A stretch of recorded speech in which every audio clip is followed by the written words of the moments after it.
अस्सलाम वालेकुम गाइस, उम्मीद है आप सब खैरियत से हैं।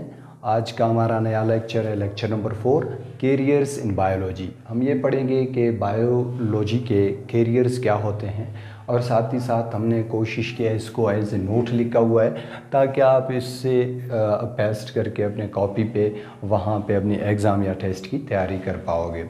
तो चलते हैं अपने लेक्चर की तरफ। काफ़ी आसान अल्फाजों में हमने कोशिश किया लिखा हुआ है। तो जो कैरियर है बायोलॉजी में, यानी अगर आप बायो को पढ़ रहे हो, 9th क्लास से बायो स्टार्ट होता है, इससे पहले किताबों में भी है। तो 9th से जब स्टार्ट होता है हायर एजुकेशन तक, इस बीच में अगर आप इतना वक्त दे रहे हो, इसको पढ़ रहे हो, आखिरकार इसमें आपकी क्या कैरियर होगी। ठीक है, तो इसमें अब हम देखेंगे क्या कैरियर्स होंगे और कौन कौन से प्रोफेशंस होंगे जिनको आप पढ़ोगे और किस टाइम के बाद फिर आप इस प्रोफेशन को एडॉप्ट कर पाओगे। तो सबसे पहले जो कैरियर इन बायोलॉजी है उसका क्या डिफिनेशन बनेगा? The study of health and disease to protect our या द नेचुरल इन्वायरमेंट। अब क्या करना पड़ेगा, आपकी जो माहौल है ना, कुदरती माहौल है, उस कुदरती माहौल के अंदर आपको बीमारियां, जो बीमारी होते हैं, बहुत सारे बीमारियों को आपको पढ़ना पड़ता है, स्टडी करना पड़ता है। ठीक है, आप उसको देख पाओगे, डायग्नोज करोगे कि ये कौन सी बीमारियां हैं और आप उस माहौल को एक सेहतमंद माहौल बनाओगे। तो ये इसकी डिफिनेशन है। अच्छा, छोटा सा था, लेकिन अब जब नंबर 1 पे आ रहा है प्रोफेशन, हम इसमें कौन कौन से इख्तियार कर सकते हैं। ठीक है, हेल्थ को भी पढ़ेंगे, डिजीज़ को भी पढ़ेंगे, हमारे पूरे कुदरती माहौल में हम पढ़ेंगे इसको। लेकिन कि हमारे पास प्रोफेशंस यानी पेशे होनी चाहिए। ज़रूरी तो नहीं है कि हमने बायो पढ़ा अब हम इतने महान बन गए, इतने बड़े बन गए कि हम दुनिया में जानवर, कीड़े मकोड़े, इंसान सब का इलाज कर सकते हैं, सब कुछ हमें पता होता है। ऐसा नहीं है, यानी हमें एक ख़ास प्रोफेशन एडॉप्ट करने चाहिए। तो इसमें हमारे पास हैं कुछ अहम जो प्रोफेशंस हैं, उनमें पहला नंबर पे है मेडिसिन प्रोफेशन, या आप कह सकते हो मेडिसिन एंड सर्जरी प्रोफेशंस। तो इसका क्या डिफिनेशन बनेगा, देखें। It deals with the study of diagnosis, treatment, cure and prevention of disease in human. इसमें इंसान के अंदर आप क्या करने वाले हो, आप उसकी इलाज करोगे। डायग्नोसिस यानी आप उस जो बीमारी थी ना, उसको सबसे पहले तो उसकी शनाख्त करोगे कि ये जो बीमारी थी ये किस तरह की थी और ये क्या था। जब आपको बीमारी का पता होगा तब आप उसकी इलाज भी कर पाओगे। ठीक है, फिर उस इलाज की रोकथाम जो है, इलाज की रोकथाम भी आपको ही करना पड़ता है। जब आप मेडिसिन प्रोफेशन में जाओगे तब आपको उस इलाज की कंट्रोल, जो उसकी जो रोकथाम है, वो भी आपको करना पड़ता है। किसमें? डिजीज़ इन ह्यूमन, इंसानों के अंदर जो बीमारियां हैं, ठीक है, उनकी शनाख्त करना, उनको जानना और उनकी रोकथाम करना, ये आपकी ज़िम्मेदारी रहेगी। लेकिन इसमें आपको करना क्या पड़ेगा, आपको MBBS करना पड़ेगा। MBBS करना पड़ेगा। असल में लफ्ज़ MBBS से क्या मुराद है? ये है बैचलर ऑफ साइंस, बी से मुराद बैचलर ऑफ मेडिसिन, और ये क्या बनेगा? बैचलर ऑफ सर्जरी बनेगा। तो आपको, यानी आप इसमें क्या कर पाओगे, आप मेडिसिन भी आपका काम होगा, सर्जरी भी आपका ही काम होगा। MBBS करना पड़ता है, यानी bachelor of medicine, bachelor of surgery. यानी यहाँ पे भी कुछ बुक्स में ऐसा लिखा है कि मेडिसिन एंड सर्जरी प्रोफेशंस। तो ये था आपके पास, लेकिन ये कब आप यानी स्टार्ट करोगे? आप हायर एजुकेशन के बाद फिर क्या करोगे? MBBS करोगे, तब आप ये प्रोफेशन एडॉप्ट कर पाओगे। ठीक है, फिर हमारे पास है नंबर 2 पे क्या है, कहता है फिशरीज़ प्रोफेशन, फिशरीज़ प्रोफेशंस। वैसे फ़िश तो मछली को कहते हैं, ठीक है, हमें यहाँ पे मछली तो बिल्कुल इंशाल्लाह नहीं बेचने पड़ेंगे। ठीक है, तो क्या करेंगे, देखें, कहता है the professional deals with the study of fishes production which are obtained from sea. यहाँ पे हमें बिल्कुल फ़िश ही पढ़ने पड़ रहे हैं, ठीक है। हम यहाँ पे फ़िशेस की स्टडी करेंगे और उनकी प्रोडक्शन यानी पैदावार की स्टडी करेंगे। कहाँ पे? जिनको हम समंदरों से लेते हैं या उन जगहों से लेते हैं, उन जगहों की स्टडी करनी पड़ेगी जहाँ से हम फ़िश ले रहे हैं। अब इसमें जो बड़ी बात है वो दो चीज़ें हैं। एक तो हमें क्वांटिटी की स्टडी करनी पड़ेगी। क्या है? क्वांटिटी की। क्वांटिटी से क्या मुराद है? मिकदार है। और दूसरी बात हमें ये जाननी है कि इसकी जो क्वालिटी है वो किस तरह की है। यानी फ़िशरीज़ को आप पढ़ रहे हैं तो इस प्रोफेशन के अंदर आपको दो चीज़ें, यानी आप प्रोडक्शन को मालूम कर रहे हो ना, इसकी पैदावार कितनी होगी, किस में, जिसको हम ले रहे हैं समंदर से या रिवर से, कहीं से अगर आप ले रहे हो, किसी नदी से, किसी तालाब से, किसी भी जगह में। अब देखें मिकदार क्या है। मिकदार आप अगर ले रहे हैं तो कितनी मिकदार में ले रहे हो, कहीं कम तो नहीं ले रहे हो। अगर फ़र्ज़ करें क्वांटिटी की बात आ रही है तो क्वालिटी की बात कर रही है, किस मेयार में, किस तरह का है, बड़ा है, छोटा है, किस तरह की मछलियाँ। अब इसमें अगर हम वैसे कहते हैं कि अगर फ़र्ज़ करें एक दो बंदे हैं, एक आप और एक आपके दोस्त हैं, आप दोनों ने क्या किया है, दो एक ही जितने तालाब हैं, उन दोनों तालाब में आप लोगों ने क्या किया है, आपने छोटे छोटे मछलियाँ पाले हुए हैं, ठीक है। और आपके दोस्त ने क्या किया है, आपके दोस्त ने एक बड़ा मछली है, वो बड़ा मछली पाल रहा है। अब जाहिर सी बात है, इसमें कौन सी चीज़ की कमी है? इसमें जो कमी है वो है मिकदार की कमी है, क्वांटिटी की कमी है, इसमें मिकदार की कमी है। और इसमें क्या, किस चीज़ की कमी है? क्वांटिटी तो ये था, इसमें क्वांटिटी यानी मिकदार की कमी है, और इसमें क्या है, क्वालिटी की कमी है, यानी इसमें वो अच्छे मयार की चीज़ नहीं है, वो अच्छे मयार वाले मछली नहीं है। तो जाहिर सी बात है, अगर आप इस प्रोफेशन में जा रहे हो तो आपको मछलियों के पूरे बारे में सब कुछ पता होनी चाहिए। अच्छा, अब किस तरह के मछली, यानी अगर आप उसमें बीज डालेंगे तालाब में, उनके भी शायद बीज भी हो सकते हैं, अगर आप डाल रहे हो तो उसकी जो मिकदार है वो कितनी हद तक बढ़ेगी और किस मयार के होंगे, यानी किस तरह के होंगे, बड़े बड़े अच्छे ताज़े मछली होंगे ना। तो इसमें आपको ये दोनों चीज़ पढ़ने पड़ते हैं कि इसमें क्वालिटी यानी कितनी है और इसमें जो क्वांटिटी है वो कैसा है, कितना है, ठीक है। ये दोनों आपको पढ़ने पड़ते हैं, यानी क्वालिटी और क्वांटिटी। तो ये वो प्रोफेशन है जिसमें हम फ़िशेस की स्टडी करेंगे और उसकी पैदावार की स्टडी करेंगे, जिनको हम समंदरों और दरियाओं से लेते हैं। तो इसको अब आप इस प्रोफेशन में कब जा सकते हो? कहता है कि इसमें भी आपको हायर एजुकेशन की ज़रूरत होगी इस प्रोफेशन को एडॉप्ट करने के लिए। फिर नंबर 3 पे क्या है? नंबर 3 पे हमारे पास है एग्रीकल्चर प्रोडक्शन। एग्रीकल्चर का नाम तो हमने सबने सुना है। एग्रीकल्चर क्या होता है? एग्रीकल्चर वो है जहाँ हम यानी फसल उगाते हैं या जानवर पालते हैं, ठीक है। इन दोनों को हम क्या कहते हैं? एग्रीकल्चर। कहते हैं it deals with study of production of food. इसमें हम खुराक की पैदावार को देखते हैं। इसका क्या मतलब है? पैदावार को देखते हैं, खुराक की पैदावार को, and animal which are sources of food. वो उनको यानी एनिमल्स, जानवरों के बारे में पढ़ेंगे जो हमारे खुराक के बड़े ज़राए हैं, ठीक है। हम इसमें क्या करेंगे?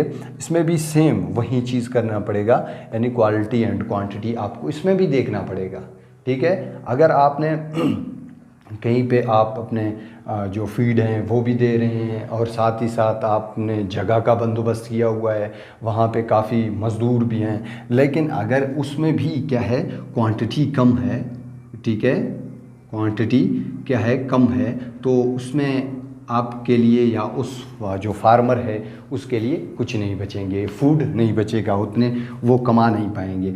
तो ये वो प्रोफेशन है जिसमें आप पैदावार देखेंगे खुराक के, जो एनिमल से हम लेते हैं, जो कि हमारे सोर्स ऑफ फूड हैं, जो हमारे खुराक के बड़े ज़राए हैं। अच्छा, इस प्रोफेशन को आप कब अडॉप्ट कर सकते हो? ये भी क्या है, हायर एजुकेशन के बाद फिर आप क्या करोगे, इस प्रोफेशन को एडॉप्ट कर पाओगे। अच्छा, फिर हमारे पास है animal husbandry. Animal husbandry number 4 पे।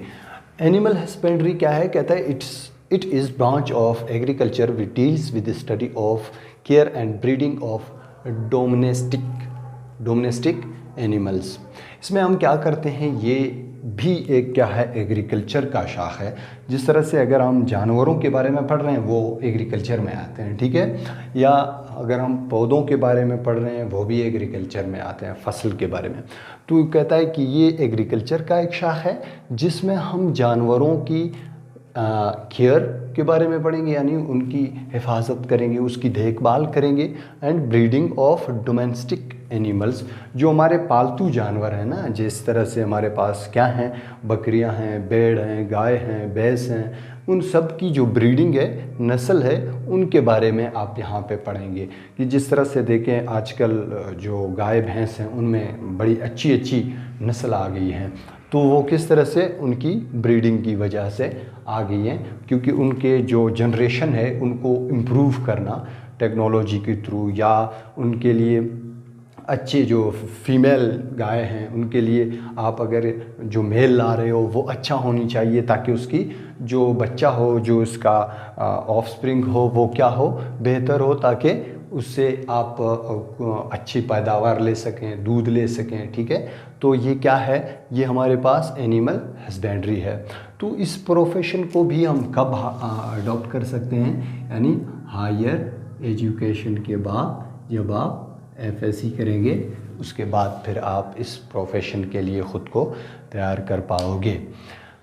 अच्छा, फिर हमारे पास जो नंबर 5 है, उम्मीद है आपको समझ में आ रहे हैं। अच्छा, फिर हमारे पास है नंबर 5, कहता है हॉर्टिकल्चर।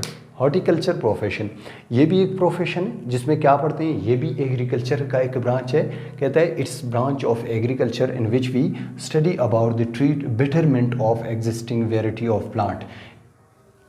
इसमें हम क्या करते हैं, देखें, इसमें हम करते हैं कि जो प्लांट्स हैं उनकी जो नशनुमा के बारे में पढ़ेंगे, यानी बेटरमेंट के लिए पढ़ेंगे, और साथ ही साथ उनमें मुख्तलिफ़ जो वेराइटीज़ हैं, जो मुख्तलिफ़ खसूसियत हैं, उनकी भी स्टडी करेंगे।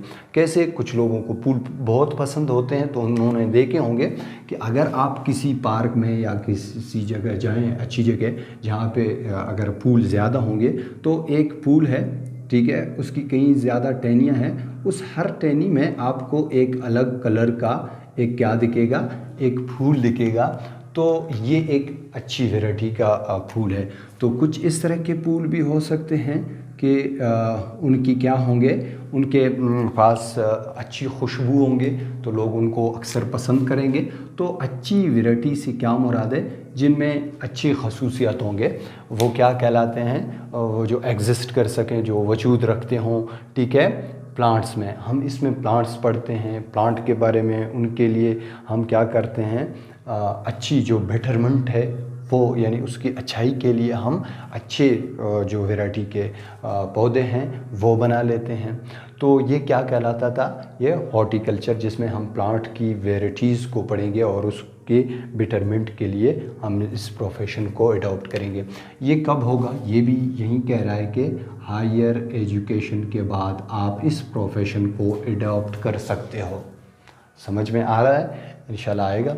तो अब हमारे पास नंबर 6 पे है, क्या है, देखें, फार्मिंग प्रोफेशन। फार्मिंग क्या है, फार्मिंग आम ख़ास आपने सुना होगा, फार्म, ठीक है। तो ये जो आजकल हमारे पास काफ़ी डेयरी होते हैं, तो वो भी डेयरी फार्म है, ठीक है, डेयरी फार्म। तो इस फार्मिंग प्रोफेशन में कहता है it deals with study of development and maintenance of different kind of farms. इसमें जो एक्सपर्ट है जिसने फार्मिंग प्रोफेशन एडॉप्ट किया हुआ है, वो क्या करता है, वो फार्म्स में जाता है, घूमता है, यानी एक फार्म है जिसमें काफ़ी सारे भैंस हैं, लेकिन आजकल वो ठीक से खा नहीं रहे हैं या ठीक से वो दूध नहीं दे रहे हैं, तो इस प्रोफेशन वाले को बुलाएगा जो इसकी एक्सपर्ट होगी। तो वो जाके वहाँ पे इसको देख लेता है कि इसमें क्या कमी है, यानी वहाँ पे वो फीड में कुछ कमी है या इनमें कुछ बीमारी फैल गई है या ये जो जगह है इस जगह की वजह से इनमें कोई मसला आ रहा है। तो ये उन फार्म्स के बारे में अगर आप पढ़ोगे तो वो क्या कहलाता है, वो कहलाता है फार्मिंग प्रोफेशंस तो या प्रोफेशन।